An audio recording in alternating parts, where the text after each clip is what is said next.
The Amtrak.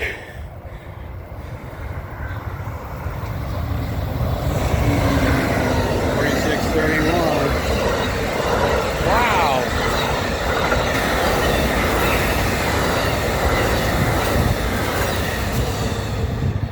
That is the longest Amtrak train I ever seen.